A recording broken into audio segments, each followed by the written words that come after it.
Hey, so something that I get asked about a lot in my line of work as a dream interpreter is about insomnia and sleep issues, because of course we can't interpret dreams if we're not sleeping. But this is something that a lot of people experience. And it's also one of the most overlooked health conditions because insomnia, and especially when we let it go chronic, long extended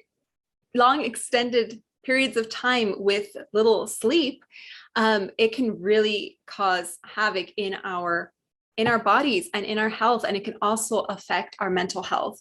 So there are so many risks that, like, just to cover a few, it affects weight gain, it affects diabetes, it also creates heart issues if you go so long without sleeping, more anxiety. You'll be prone to more anxiety if you're not sleeping because you'll have a harder time coping with things that come your way. I've also noticed more depression and moodiness with issues sleeping, especially if you're just very sleep deprived.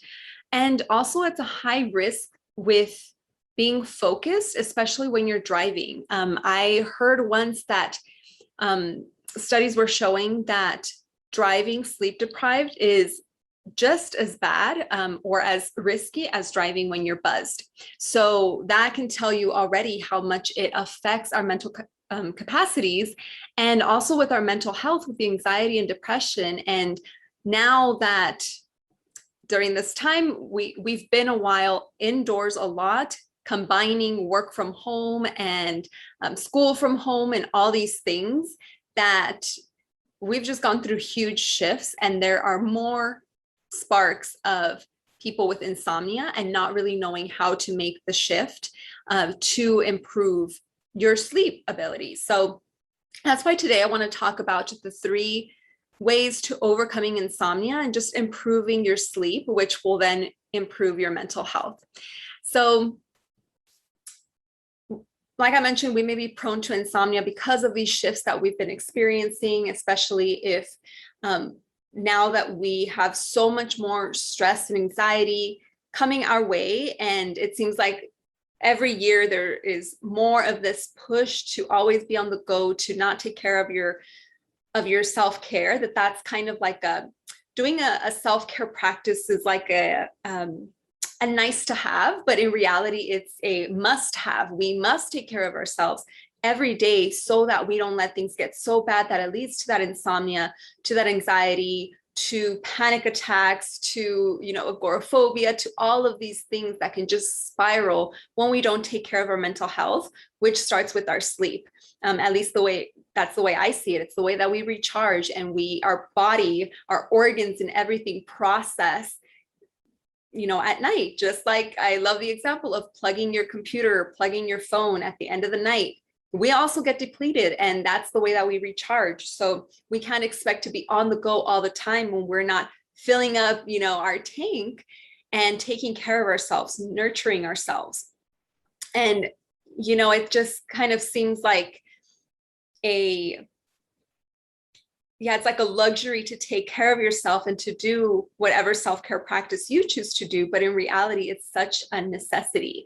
I have shared my story before. We're going a whole year being indoors, having panic, just feeling my body not know how to control all the emotions that I was feeling. And that's why I get really passionate about this, because as I hear people coping or not knowing how to cope with these anxieties and these mental health issues, I'm just like, I've been there. I know it took me a while to get out of it, but that's why my mission is here, to share what's helped with me, to really share the power of connecting with our dreams, to really understand ourselves. And I mean, that starts with sleep, right? So even if you're not interested in dreams, but if you're watching this video, you probably are, but sleep, just everybody has to sleep. Everybody needs to recharge. So that is what I wanted to focus on today.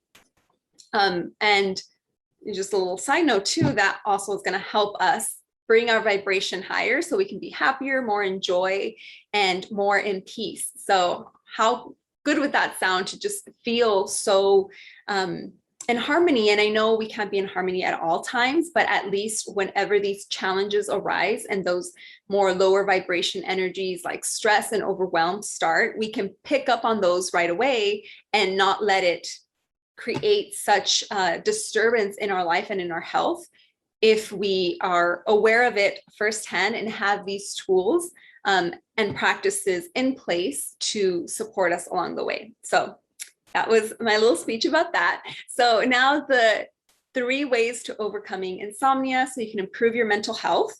The first one is consistency in your sleep schedule and also in your environment. So I know this can't be realistic for everybody depending on your work, if you have different shifts or if for whatever reason you have to travel a lot, but creating some type of consistency. This can be done through your nightly routine. If you, especially if you have to travel a lot, you can have like a little on the go tools to take with you to create some type of consistency, even if you can't be in your room every night. So finding a way to have a consistent sleep schedule, or waking up at the same time, even during the days off, because sometimes we really push it, especially during the holidays. We sleep real late and then wake up to do things, or if you're on vacation, you know, sleeping in really late and then trying to switch it back up once everything goes back into a normal routine. So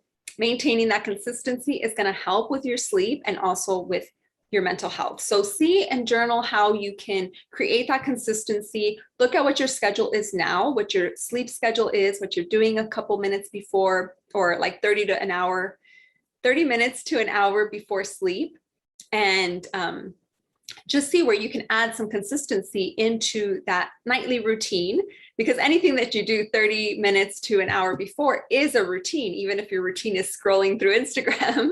But we want to cultivate a healthier routine. So that would be the first one. The second one is awareness of what is keeping you up. And this is where you can journal the dreams that are showing up or the emotions that come up each night or each morning when you wake up.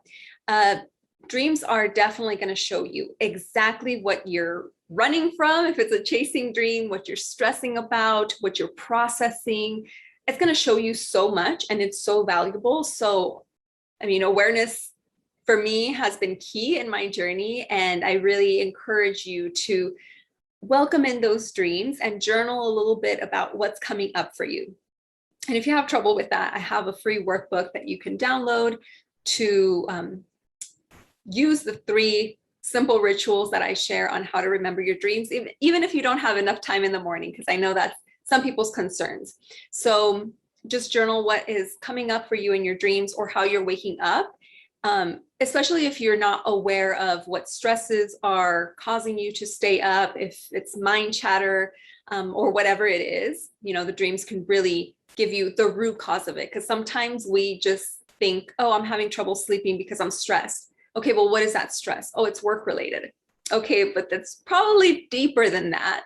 And your dreams can show you that. So that would be number 2, the awareness. And the third one is setting up a dream altar with the tools to help facilitate better sleep, such as crystals, essential oils, whatever you want to add in your dream altar. And this kind of doubles up as a consistent night routine. If you set your tools, you know, ready before bed, and this, especially if you've been having trouble sleeping a lot, essential oils really do help. Especially like lavender, it's a mild sedative, which is going to help relax your mind and your body. And there is so many essential oils. I do have a blog on that if you want to explore that a bit more to see what oils you need. Give it a try for, you know, a couple days a week and see how it's like a boost to help you fall asleep faster, stay asleep, and then you can create that consistency and yeah, take it from there. So consistency in your sleep schedule and in your environment, awareness of what's keeping you up, and you can definitely do that through dream work, just journaling what comes up, and setting up your dream altar, which can be part of your nighttime routine as well. So give those a try. Let me know what you think. And I definitely know that it can be hard to start and stay consistent with any type of routine. That's why I am hosting a challenge next week to help you get started and be consistent with it. It's going to be a short challenge and it's totally free. So definitely sign up for that. It starts next week and you can register in the link in my bio. So hope to see you in the challenge and help you really sleep better and start exploring your dreams. I will see you soon. Bye.